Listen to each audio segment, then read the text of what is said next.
내 인생에 용기가 되어준 한마디.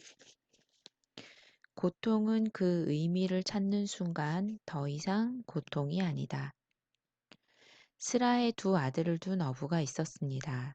그는 두 아들도 어부가 되길 원해서 가끔 아들을 데리고 바다에 나가 고기 잡는 법을 가르쳤습니다. 그날도 그는 두 아들을 데리고 바다로 나갔습니다. 아내가 부두까지 나와 정성껏 준비한 점심을 건네주고 손을 흔들었습니다. 그는 배를 저어 먼 바다로 나가 아들과 함께 즐겁게 고기도 잡고 맛있게 점심도 먹었습니다. 그런데 화창하던 날씨가 갑자기 음산해지기 시작했습니다. 세찬 바람이 불고 하늘에 먹구름이 끼더니 폭풍이 몰아치기 시작했습니다. 그는 있는 힘을 다해 육지를 향해 노를 저었습니다. 그러나 배는 자꾸 곤두박질 치기만 할 뿐 아무리 노를 저어도 앞으로 나아가지 않았습니다. 배천을 때리는 파도가 너무 거세 방향조차 잡을 수 없었습니다. 그러는 사이에 밤이 찾아왔습니다. 그의 마음 속에서도 절망의 어둠이 밀려왔습니다. 너무 어두워서 방향을 잡을 수가 없구나. 그는 팔에 힘을 풀고 노젓기를 멈추었습니다. 불빛 한 점 없는 캄캄한 바다에서 방향도 모른 채 배를 저으면 더 큰 일을 당할 수도 있다는 생각이 들었습니다. 그때 갑자기 둘째 아들이 소리쳤습니다. 아버지, 저쪽이에요. 저기 불기둥을 보세요. 우린 이제 살았어요. 그래, 그렇구나. 저 불이 우릴 살릴 수 있겠구나. 그는 불기둥 쪽으로 방향을 잡고 있는 힘을 다해 노를 저었습니다. 가까스로 부두에 도착한 그는 두 아들을 부둥켜 안고 기뻐 어쩔 줄 몰랐습니다. 그런데 살아 돌아온 그를 보고 아내는 어두운 표정을 지었습니다. 여보, 우리가 이렇게 살아서 돌아왔는데 당신은 기쁘지도 않소? 그가 힘껏 아내를 껴안자 아내가 울먹이면서 말했습니다. 여보, 오늘 저녁 때 내가 잘못해서 불을 냈는데 우리 집이 다 타버리고 말았어요. 여보, 미안해요. 순간 그는 아하 하고 탄성을 터뜨렸습니다. 그러니까 그게 우리 집이 타는 불기둥이었구나 하는 생각이 스쳐 지나갔습니다. 여보, 미안하다니요. 그 불기둥 때문에 우리가 살아서 돌아온 거요. 방향을 잡지 못하고 난파 직전이었는데 그때 불기둥을 본 거요. 그 불을 보고 노를 저은 거요.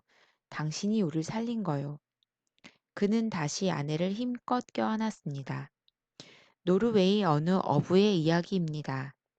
똑같은 불기둥이었지만 한쪽에서는 집이 불타는 재앙의 불기둥이었고 다른 한쪽에서는 죽음의 바다를 헤치고 나올 수 있는 생명의 불기둥이었습니다. 여기에서 불기둥은 우리 삶에 필연적으로 따르는 고통을 의미합니다. 그러니까 어느 쪽에서 보고 어떻게 받아들이느냐에 따라 고통의 상황이 달라질 수 있다는 것입니다. 만일 당신의 삶에 거대한 고통의 불기둥이 치솟아 오른다면 당신은 그 불기둥을 어떠한 불기둥으로 만들고 싶은지요? 물론 밤바다의 그 어부처럼 생명의 불기둥으로 만들어야 합니다. 내 마음 속에는 그런 고통을 견디는 강한 힘이 숨어 있습니다. 파괴와 죽음의 불기둥을 회생과 생명의 불기둥으로 만드는 힘이 있습니다. 그런데 지레 겁먹고 너나 없이 고통 앞에 쓰러져 버립니다. 고통은 동일하나 고통을 당하는 사람은 동일하지 않습니다. 똑같은 고통을 당해도 어떤 사람은 절망에 빠지고 어떤 사람은 희망을 바라봅니다. 그것은 마치 똑같은 미풍이 불어오지만 썩은 쓰레기 더미는 역한 냄새를 풍기고 이제 막 꽃대가 올라온 춘나는 은은한 향기를 풍기는 것과 같습니다. 저는 맑고 시원한 바람이 불어오는데도 더러운 냄새를 풍기는 쓰레기 더미와 같은 존재가 되고 싶지 않습니다. 맑은 바람이 불어올 때 살짝 향기가 스치고 지나가는 춘남과 같은 존재가 되고 싶습니다. 아우슈비츠 강제 수용소에서 119104라는 번호로 불리다가 살아 돌아온 유대인의 정신과 의사 빅터 프랭클린은 죽음의 수용소에서라는 그의 책에서 고통은 그 의미를 찾는 순간 더 이상 고통이 아니다 라고 말합니다. 인간은 죽음의 문턱을 넘는 극한 상황에서도 그 의미를 추구할 수 있는 존재라는 사실을 결코 잊어서는 안 된다고 충고합니다. 함께 수용소 생활을 했던 사람들 중 삶의 의미를 포기한 사람들은 며칠 못 가 죽음에 이르렀고, 사랑하는 사람들을 생각하며 삶의 의미를 끊임없이 추구한 사람들은 그 속에서도 스스로 살아남을 수 있는 힘을 얻었다고 합니다. 이는 고통의 상황을 내가 어떻게 생각하고 이해하느냐에 따라 변모시킬 수 있다는 이야기입니다. 고통을 어떻게 적극적이고 긍정적으로 해석하느냐, 고통에 어떠한 의미를 부여하느냐 하는 점이 아주 중요하다는 것을 일깨워 줍니다. 고통을 고통으로 받아들이면 고통뿐이지만 고통에 의미를 부여하는 순간 더 이상 고통이 아니라는 것입니다. 이유 있는 고통은 있어도 의미 없는 고통은 없다는 것입니다. 농사를 지어보면 잡초 때문에 고생하게 됩니다. 작물의 성장을 방해하는 잡초를 불필요한 존재로 생각하고 다들 없애려고 하기 때문입니다. 그러나 자연 상태에서 잡초를 없앨 수 있는 방법은 없습니다. 아무리 없애려고 해도 하룻밤만 자고 나면 쑥쑥 자라 있습니다. 나의 고통도 이런 잡초와 같습니다. 따라서 잡초를 없애려고만 노력하는 게 아니라 잡초가 존재하는 의미를 깊게 생각해야 합니다. 잡초를 뽑지 않고 살려서 잡초의 힘을 작물에 유일하게 활용하는 것이야말로 농부가 해야 할 일의 으뜸이라면 고통이라는 잡초를 대하는 나 또한 마찬가지입니다. 1995년 10월 11일 40여 년 동안 수제화를 만들던 남군 정분 씨는 사고로 오른팔을 잃었습니다. 술을 한잔하고 지하철을 타다가 그만 선로에 떨어지고 만 것입니다. 그런데 병원에서 깨어보니 한쪽 팔이 없었습니다. 그는 절망에 빠졌습니다. 죽고 싶었습니다. 그렇지만 사흘째 되는 날부터 그래도 살아야 한다고 생각했습니다. 퇴원 후 그는 의수를 맞추러 갔습니다. 그러나 보조기 가게 주인이 오랫동안 구두를 만들어 왔으니 장애인용 구두를 만들면 어떻겠느냐는 제안을 해왔습니다. 그는 바로 이거다 싶어 곧 일을 시작했습니다. 그러나 한 손만으로 구두를 만드는 일은 생각보다 어려웠습니다.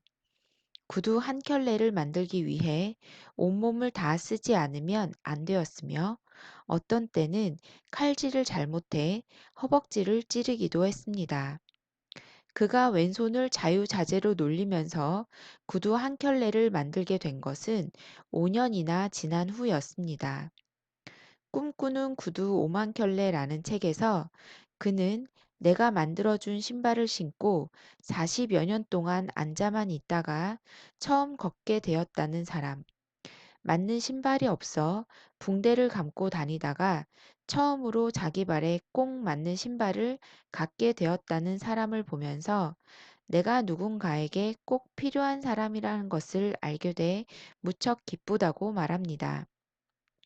만일 그에게 불행한 사고가 없었다면 그의 말대로 그는 그저 예쁜 구두를 만드는 사람이었을 것입니다. 그렇지만 그는 지금 희망이라는 구두를 만드는 사람이 되었습니다. 이 또한 불행이라는 고통을 부정적으로 생각하지 않고 긍정적으로 생각한 결과입니다. 오른팔이 없는 게 아니라 오른팔 빼고는 다 있다. 내가 필요한 사람인 것을 깨닫게 하기 위해 오른팔이 사라졌다고 생각함으로써 그는 장애인용 구두를 5만 켤레나 만드는 꿈을 이룰 수 있었습니다. 이렇게 고통도 선택적입니다. 선택은 항상 나의 몫입니다. 내가 직면한 삶의 고통스러운 사건 앞에서 내가 어떤 태도를 취할 것인가 하는 것은 오직 나 자신에게 달려 있습니다. 같은 감방에 갇힌 두 사람이 창 너머를 바라볼 때 한 사람은 흙탕물이 고인 바닥을 보고 다른 한 사람은 밤하늘의 별을 바라볼 수 있습니다. 고통에 대한 선택의 기준은 내 밖에 있는 게 아니라 내 안에 있습니다.